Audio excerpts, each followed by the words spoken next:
آج ہم اردو شاعری میں عقیدت کے 3 بہت ہی مختلف رنگوں کو سمجھنے کی کوشش کر رہے ہیں۔ جی، 3 ایسے رنگ جو ہیں تو ایک ہی جذبے سے، لیکن ان کا اظہار بالکل الگ ہے۔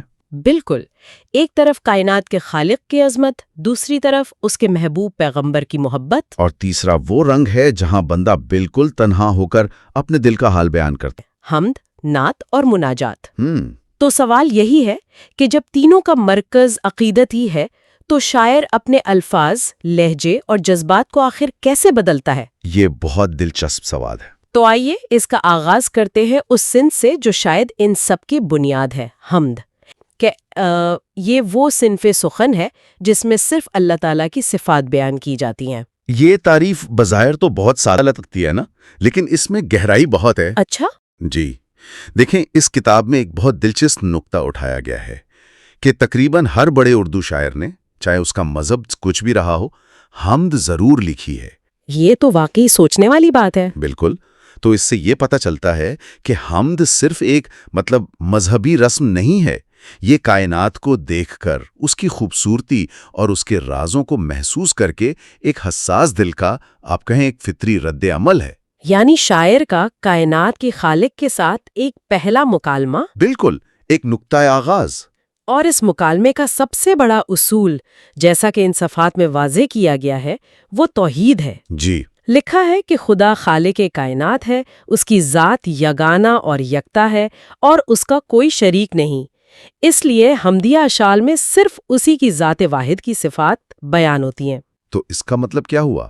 اس کا مطلب یہ ہوا کہ توحید صرف ایک عقیدہ نہیں رہا، بلکہ اس صنف کا فنی ستون بن گیا۔ بالکل، فنی اور تخلیقی ستون۔ اس کے بغیر حمد کا تصور ہی نہیں کیا جا سکتا۔ یہ ایک بہت اہم نقطہ ہے۔ اور میں تو یہ کہوں گا کہ یہ صرف اصول نہیں، یہ ایک تخلیقی حد بھی ہے، ایک باؤنڈری۔ اچھا۔ شاعر اس حد سے باہر نہیں جا سکتا، اور اسی پابندی کے اندر اسے اپنا کمال دکھانا ہوتا ہے۔ یہیں سے شاعر کا اصل امتحان شروع ہوتا ہے کہ وہ توحید کے اس لامحدود سمندر میں غوطہ لگا کر کون سا نیا موتی نکالتا ہے۔ واہ! تو یہ پابندی دراصل تخلیقی صلاحیتوں کو ابھارتی ہے۔ یعنی شاعر کو کہا جا رہا ہے کہ موضوع ایک ہے، خدا کی ذات، لیکن اس کی گہرائی لامحدود ہے۔ جی، اب آپ کی مرضی ہے کہ آپ سطح پر رہیں یا گہرائی میں اتریں۔ چلیں اسی خیال کو ذہن میں رکھتے ہوئے ماخذ میں دی گئی مثال دیکھتے ہیں۔ میں اسے پڑھتی ہوں۔ ضرور۔ ہر مرغ چمن پہ ہے نغمہ سرا، سبحان اللہ، سبحان اللہ۔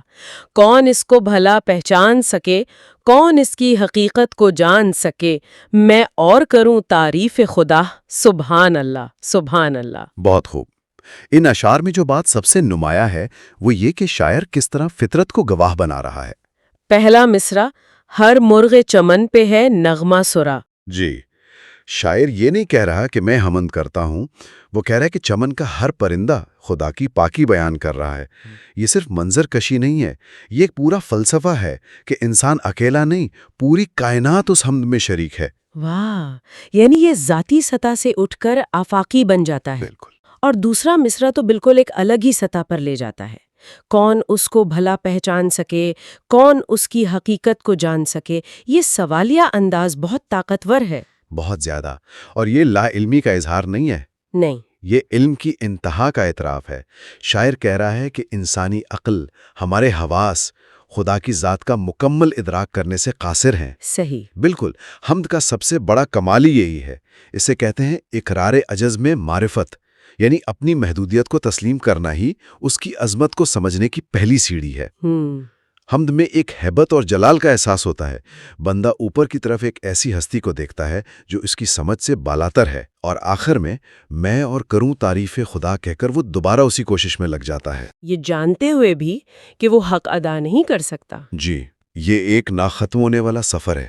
تو اگر حمد خدا کی لامحدود ذات سے ایک براہ راست ہیبت بھرا تعلق ہے، تو ہمارا ماخذ ہمیں ایک ایسے رشتے کی طرف لے جاتا ہے جو اس تعلق کا وسیلہ سمجھا جاتا ہے۔ پیغمبر اسلام صلی اللہ علیہ وسلم کی ذات۔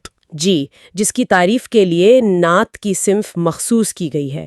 کتاب کہتی ہے کہ یہ وہ نظم ہے جس میں حضور اکرم کی تعریف و توصیف کی جائے۔ اور یہیں حمد اور نعت کا بنیادی فرق واضح ہو جاتا ہے۔ کیسے؟ دیکھیے، حمد میں توحید کی شرط اتنی سخت ہے کہ شاعر بہت محتاط رہتا ہے۔ نعت میں وہ احتیاط محبت اور عقیدت میں بدل جاتی ہے۔ حمد میں بندے اور خدا کے درمیان ایک فاصلہ ہے، عظمت کا پردہ ہے۔ اور نعت میں شاعر اس ہستی کی بات کرتا ہے جو انسانوں کے درمیان رہے، جنہوں نے زندگی گزاری اور جن کی ذات انسانیت کے لیے ایک کامل نمونہ ہے۔ تو لہجہ بدل جاتا ہے۔ بالکل، حمد میں اگر ہیبت اور جلال ہے تو نعت میں محبت، اپنائیت اور قربت کا جذبہ ہے۔ یہ لہجے کا فرق بہت اہم ہے، اور یہ محبت اور عقیدت اس مثال میں بہت خوبصورتی سے نظر آتی ہے جو ہمارے ماخذ میں ہے۔ میں اسے پڑھتی ہوں۔ جی ضرور۔ سب سے اولا و اعلیٰ ہمارا نبی، سب سے بالا و والا ہمارا نبی، اپنے مولا کا پیارا ہمارا نبی، دونوں عالم کا دولہا ہمارا نبی۔ واہ!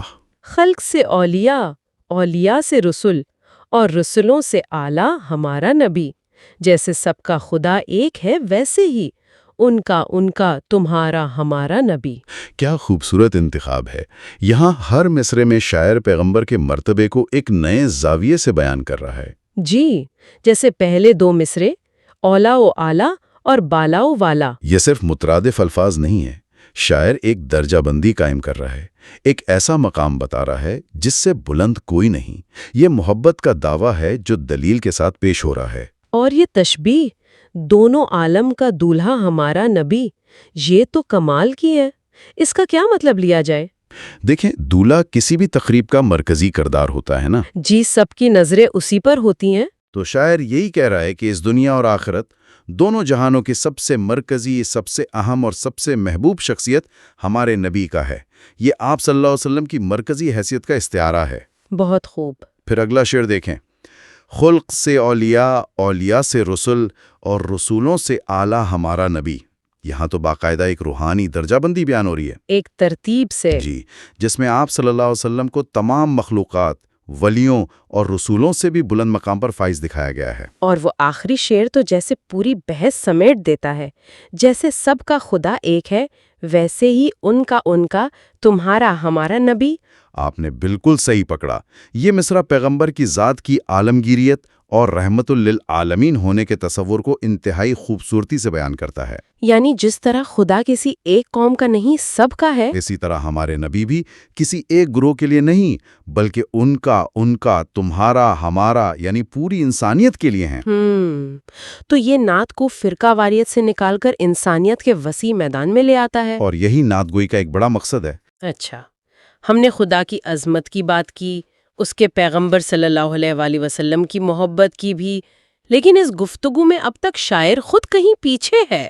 صحیح۔ وہ یا تو کائنات کی ترجمانی کر رہا ہے یا امت کی، مگر جب شاعر اپنی ذاتی کیفیات، اپنی ضرورتوں، اپنی کمزوریوں کے ساتھ براہ راست خدا سے مخاطب ہوتا ہے تو وہ کون سی صنف ہے؟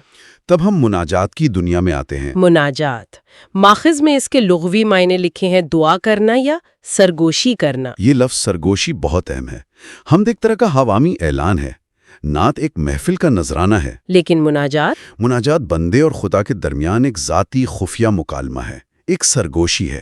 یہاں کلیدی الفاظ ہیں عاجزی و انکساری۔ تو مناجات کا لہجہ بہت ذاتی اور التجا بھرا ہوتا ہے۔ بالکل، یہ وہ لمحہ ہے جب انسان اپنی ساری حیثیتیں، اپنا سارا علم، اپنی ساری طاقت، سب کچھ بھلا کر صرف ایک سائل، ایک فقیر بن جاتا ہے۔ یہ فرق واقعی بہت گہرا ہے۔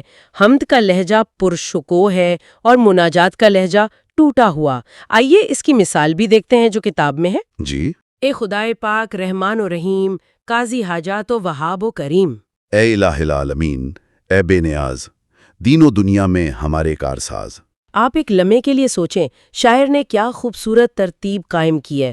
وہ سیدھا اپنی حاجت بیان نہیں کر رہا، نہیں، پہلے وہ خدا کی وہ صفات گنوا رہا ہے جو اس کی دعا سے متعلق ہیں، رحمان، رحیم، حاجات پوری کرنے والا، عطا کرنے والا۔ وہ ایک ماحول بنا رہا ہے۔ درخواست پیش کرنے سے پہلے ایک تمہید باندھ رہا ہے۔ جی، جیسے خود کو اور سننے والے کو یاد دلا رہا ہو کہ وہ کس عظیم ہستی سے مخاطب ہے۔ یہ صرف شاعری نہیں، یہ دعا کا ادب ہے۔ اور پھر وہ آخری دو مصرے آتے ہیں جو میرے خیال میں مناجات کی روح ہیں۔ کون سے؟ ہم تیرے بندے ہیں اور تو ہے خدا، تو کریم مطلق اور ہم ہیں گدا۔ یہی تو سب کچھ ہے، یہاں ایک تقابل ہے، ایک موازنہ۔ اور یہی تقابل مناجات ہے۔ شاعر اپنی اور خدا کی حیثیت کا فرق واضح کر رہا ہے۔ ایک طرف بندگی، دوسری طرف خدائی، ایک طرف گدا یعنی بھکاری، اور دوسری طرف کریم مطلق، یعنی وہ ذات جس کی عطا کی کوئی حد نہیں۔ اپنی محتاجی کا یہ برملا اعتراف اور خدا کی عطا پر یہ مکمل یقین، یہی تو وہ چیز ہے جو دعا کو قبولیت کے قریب لے جاتی ہے۔ تو مناجات اصل میں اپنی حقیقت کو پہچاننے کا عمل ہے۔ بالکل، جب انسان یہ تسلیم کر لیتا ہے کہ وہ ایک گدا ہے، تبھی کریمی کے خزانے سے اسے کچھ ملنے کی امید پیدا ہوتی ہے۔ تو اس پوری گفتگو کا خلاصہ اگر ہم کریں جی، تو حمد خدا کی تعریف کا ایک آفاقی بیان ہے جس کی بنیاد توحید پر ہے اور جس کا لہجہ پرہیکوا ہے اور ہیبت بھرا۔ ہاں، پھر نعت پیغمبر اسلام صلی اللہ علیہ وسلم کی توصیف کا نذرانہ ہے جس میں محبت اور قربت کا رنگ غالب ہے، اور آخر میں مناجات، اور مناجات خدا سے ایک ذاتی سرگوشی ہے، عاجزی اور التجا سے بھرا ایک مکالمہ۔ بالکل، تینوں کا مرکز عقیدت، لیکن ہر ایک کا انداز، لہجہ اور شاعر کی ذہنی کیفیت بالکل منفرد ہے۔ صحیح۔ ویسے اس سب کو بڑے تناظر میں دیکھیں تو ایک سوال ذہن میں آتا ہے، کیا؟ وہ یہ کہ شاعری کی یہ مخصوص اور متعین اصناف شاعر کی تخلیقی آزادی پر کیسے اثر انداز ہوتی ہیں؟ دلچسپ سوال ہے۔ جب تعریف کے اصول اتنے واضح اور سخت ہوں، جیسے حمد میں شرک کی ذرہ سی بھی گنجائش نہیں، یا نعت میں شان اور بشریت میں توازن رکھنا، تو کیا یہ پابندیاں شاعر کو مزید گہرائی میں جانے پر مجبور کرتی ہیں یا یہ اس کے پر کاٹ دیتی ہیں؟ یہ سوال میرے خیال میں ان اصناف کی صدیوں پر محیط روایت کو سمجھنے اور ان کے مستقبل کے بارے میں سوچنے کے لیے بہت اہم ہے۔